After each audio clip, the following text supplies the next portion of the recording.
দীর্ঘদিন সুস্থ ও সক্রিয়ভাবে বেঁচে থাকার রহস্য কি শুধু স্বাস্থ্যকর খাবার আর নিয়মিত ব্যায়ামে?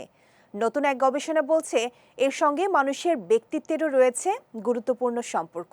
ইতালির কাগলিয়ারি বিশ্ববিদ্যালয়ের গবেষকদের পরিচালিত এক গবেষণায় দেখা গেছে, যারা ১০০ বছর বা তার বেশি বয়সেও সুস্থ ও কর্মক্ষম থাকেন, তাদের মধ্যে সবচেয়ে বেশি দেখা যায় নতুন কিছু শেখার আগ্রহ এবং উন্মুক্ত মানসিকতা। গবেষণাটি ইতালির সার্ডিনিয়া অঞ্চলে পরিচালিত হয়, যা বিশ্বের অন্যতম ব্লু জোন হিসেবে পরিচিত। এই অঞ্চলের মানুষেরা শুধু দীর্ঘদিনে বাঁচেন না, বার্ধক্যেও বেশ সক্রিয় জীবনযাপন করেন।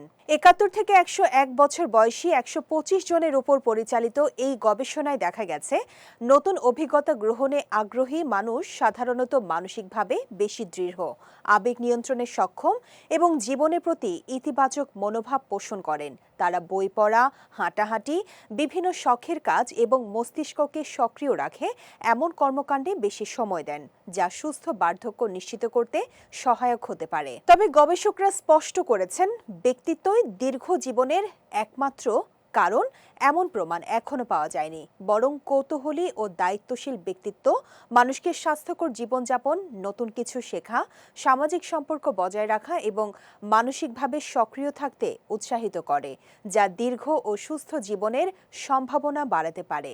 গবেষণাটি প্রকাশিত হয়েছে international journal of applied positive সাইকোলজিতে।